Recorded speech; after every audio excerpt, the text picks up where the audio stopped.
تو آج کا چیپٹر بھابھی جان جو سہیل عظیم آبادی کا ہے افسانہ کا معنی اس سے پہلے آپ سن چکے ہیں قصے اور کہانی۔ یہ بھابھی جان بہت لمبا افسانہ ہے، اس کو اگر صفحہ بائی صفحہ جو ہے پڑھا جائے تو یہ بہت لمبا ہو جائے گا، تو اس کا خلاصہ سن لیجئے۔ بھابھی جان میں جو ہے یہ اختر جو ہے یہ بھابھی جان کا جو ہے دیور ہے۔ انہوں نے اپنے بھابھی کے بارے میں ان کی اچھائی ان کی خوبی کے بارے میں جو ہے اس چیپٹر کے اندر جو ہے تذکرہ کیا کہ اختر کا جو بھائی تھا ننھے خان، اس کو جو ہے سیاست میں دلچسپی تھی، اور سیاست میں دلچسپی ہونے کی وجہ سے جو ہے ان کو جو ہے بار بار جو ہے جیل جانا پڑتا تھا۔ مخالفین جو ہے اس کو ایک مرتبہ جیل سے چھوٹ کر کے آیا تو دوسرا مقدمہ میں جو ہے اس کو پھنسا دیا جاتا تھا، جس کی وجہ سے جو ہے وہ بار بار جیل جایا کرتے تھے۔ تو بھابھی جان جو ہے گھر پر جو ہے اکیلی رہتی تھی، اور اس کی ایک بیٹی تھی ریحانہ، تو اس کی جو ہے وہ دیکھ ریکھ کرنا، اسی طریقے سے جو ہے گھر کے کام کاج کے ساتھ ساتھ جو ہے کالج کی جو ہے ڈیوٹی جو ہے پوری کرنا، یہ سارا جو ہے اپنے ذمے جو ہے انہوں نے جو ہے بخوبی جو ہے اپنے طریقے سے جو ہے ادا کرتی تھی، اور چہرے پر کوئی شکن، کوئی رنج، کوئی غم، کچھ جو ہے ان کے چہرے پر جو ہے ایسا ظاہر نہیں ہوتا تھا کہ ان کا شوہر جو ہے جیل کے اندر ہے۔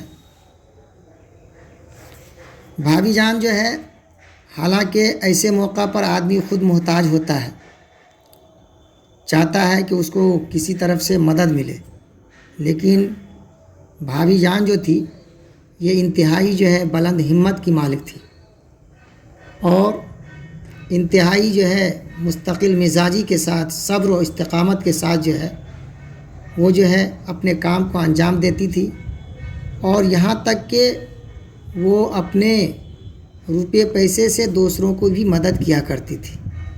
چنانچہ ان کے کالج میں جو ہے ایک لڑکی پڑھتی تھی شمی، ان کو جو ہے اپنے بھائی کا جو ہے فیس جو ہے جمع کرنا تھا، تو بھابھی جان کے پاس جو ہے وہ آئی شمی اور رونے لگی، اور روتے ہوئے کہنے لگی کہ مجھے جو ہے اپنے بھائی کا جو ہے ایم اے کی جو ہے فیس داخل کرنی ہے، میرے پاس روپے پیسہ نہیں ہے۔ تو بھابھی نے جو ہے ان کو جو ہے دلاسا دلوایا، اور وہ کہنے لگی کہ تم گھبراؤ نہیں، انشاءاللہ ضرور جو ہے انتظام ہو جائے گا۔ چنانچہ انہوں نے جو ہے اپنی بیٹی کے لیے، جو ان کی بیٹی تھی ننھی منی سی ریحانہ، ان کے لیے جو ہے سونے کی جو ہے 2 چوڑیاں جو ہے بنائی ہوئی تھی۔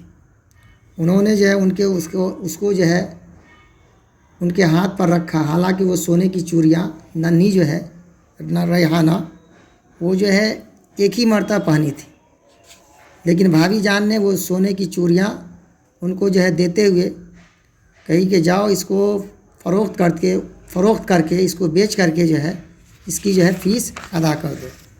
چنانچہ وہ خوشی خوشی جو ہے وہ لے کر کے گئی، اور جانے کے بعد جو ہے اپنے بھائی کا جو ہے فیس ادا کیا۔ تو اس چیپٹر کے اندر جو ہے اختر نے جو ہے اپنی بھابھی کے کردار کو اجاگر کیا ہے کہ ان کی بھابھی جو ہے کیسی تھی، کس طریقے سے صبر کرنے والی تھی، اور وقت پر جو ہے ناشتہ تیار کرنا، وقت پر جو ہے کھانا تیار کرنا، وقت پر جو ہے چائے پیش کرنا، یہ سارا جو ہے اپنے دیور کے ساتھ جو ہے وہ حسن سلوک کیا کرتی تھی۔ سہیل عظیم آبادی نے اس چیپٹر میں جو ہے انہی چیزوں کو جو ہے اجاگر کیا ہے۔ اتنا بھی جو ہے آپ خلاصہ لکھ دیں گے تو آپ کے نمبرات کے لیے جو ہے کافی ہے، چاہے جائے کہ جو ہے پوری کتاب اور پوری کہانی جو ہے لکھی جائے۔ اب جو ہے اس میں جو ہے کچھ مختصر ترین سوالات ہیں، ان کو سن لیجئے۔ اس میں کہہ رہا ہے سہیل عظیم آبادی کہاں پیدا ہوئے، تو یہ میں ان کی حالات زندگی میں بتا چکا ہوں کہ سہیل عظیم آبادی، یہ خود عظیم آباد لکھا ہوا ہے، نسبت ہے عظیم آباد جو ابھی موجودہ پٹنہ کہلاتا ہے وہاں پیدا ہوئی۔ یہ سوال نمبر 1 ہے، اس کا جواب آنسر یہ ہوگا کہ سہیل عظیم آبادی پٹنہ میں پیدا ہوئے۔ سہیل عظیم آبادی کے بچپن کا نام کیا تھا؟ تو سہیل عظیم آبادی کے بچپن کا نام شیخ مجیب الرحمن تھا۔ کیا نام تھا؟ دیکھیے شیخ نہیں، سید مجیب الرحمن تھا۔ اب یہاں تیسرا کوشچن پوچھ رہا ہے، سہیل عظیم آبادی کے افسانوں کے پہلے مجموعے کا نام کیا تھا اور وہ کس سال شائع ہوا؟ تو اس سے پہلے بتا چکا ہوں کہ سہیل عظیم آبادی کے افسانوی مجموعے کا نام جو ہے چار چہرے تھا، جو 1934 میں آزادی سے پہلے شائع ہوئی۔ چوتھا کوشچن ہے، سہیل عظیم آبادی کی ابتدائی تعلیم کس مدرسے میں ہوئی؟ تو سہیل عظیم آبادی کی ابتدائی تعلیم ایک معلم کی سرپرستی میں ان کے نانہال میں ہوئی۔ سہیل عظیم آبادی یہ ہو گیا کس مدرسے میں ہوئی۔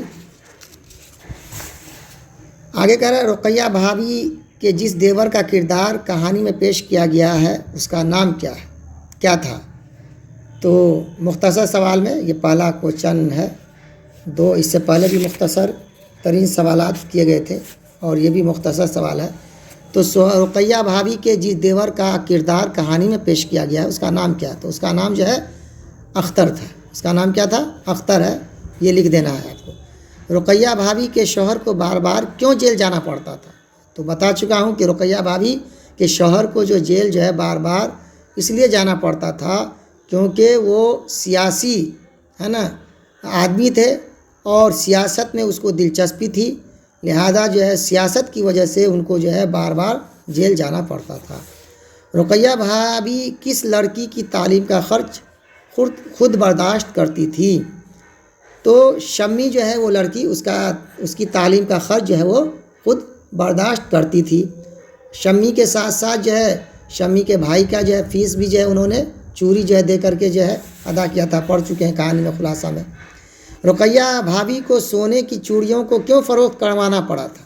تو بتا چکا ہوں کہ شمی جو ہے اس کو اپنے بھائی کی جو ہے فیس ادا کرنی تھی، اس فیس کے لیے جو ہے رقیہ بھابھی نے اس کو جو ہے شمی کو جو ہے سونے کی چوڑیاں دی کہ اس کو فروخت کر کے جو ہے اس کا جو ہے فیس ادا کرے۔ رقیہ بھابھی کو نمبر 5 سوال ہے، رقیہ بھابھی کو جب فرصت ملتی تھی تو اپنا شوق پورا کرنے کے لیے کون سا کام کیا کرتی تھی؟ تو وہ اپنا شوق پورا کرنے کے لیے جو ہے خط و کتابت وغیرہ کیا کرتی تھی۔ اب یہاں طویل سوالات ہیں، طویل سوالات جو ہے آپ جو ہے کتاب سے پڑھ کر کے بھی جو ہے حل کر سکتے ہیں کہ رقیہ بھابھی کا سراپا کم از کم 10 جملوں میں تحریر کریں۔ تو آپ لکھ سکتے ہیں کہ رقیہ بھابھی جو ہے بڑی اچھی ہمت والی، صبر والی، استقلال والی خاتون تھی اور وہ انتہائی جو ہے سخی بھی تھی کہ اپنے اوپر جو ہے مصیبت رہتے ہوئے بھی جو ہے وہ دوسرے کے اوپر جو ہے خرچ کرنا جانتی تھی، اس طریقے سے آپ لکھ سکتے ہیں۔ رقیہ بھابھی کے کردار کو ایک مثالی کردار بنا کر سہیل عظیم آبادی نے قاری کو حوصلہ دینے کا کام کیا۔ اس خیال سے آپ کس حد تک اتفاق کرتے ہیں؟ بالکل صحیح ہے کہ انہوں نے جو ہے ایک مثالی خاتون کا جو ہے کردار جو ہے پیش کیا ہے، اور صحیح بات ہے کہ اسی طریقے سے جو ہے ہر ایک انسان کو ہونا چاہیے کہ دوسرے کے پرتی جو ہے ہمدردی ہونا چاہیے۔ ایثار اور ہمدردی کا جب انسان کے اندر دوسرے کے بارے میں ہوگا تو وہ انسان جو ہے کیا خوددار کہلاتا ہے، وہ انسان جو ہے بلند اخلاق والا کہلاتا ہے۔ سہیل عظیم آبادی اردو کے کس افسانے نگار سے بہت زیادہ متاثر تھے اور کیوں تھے؟ تو سہیل عظیم آبادی جو ہے اردو افسانہ نگار جو تھے وہ جو ہے پریم چند جو تھا ان سے جو ہے بہت زیادہ متاثر تھے۔ اس میں نہیں دیا ہے، تو اس طریقے سے آپ جو ہے لکھ سکتے ہیں۔ بہت سارے جو ہے سوالات ہیں اس میں۔ افسانہ بھابھی کے کس کردار نے آپ کو سب سے دیا سب جو ہے ٹھیک ہے، تو آپ اس طریقے سے اگر آپ حل کر لیں گے تو انشاءاللہ جو ہے کامیابی جو ہے آپ کی قدم چومے گی۔ اگر آپ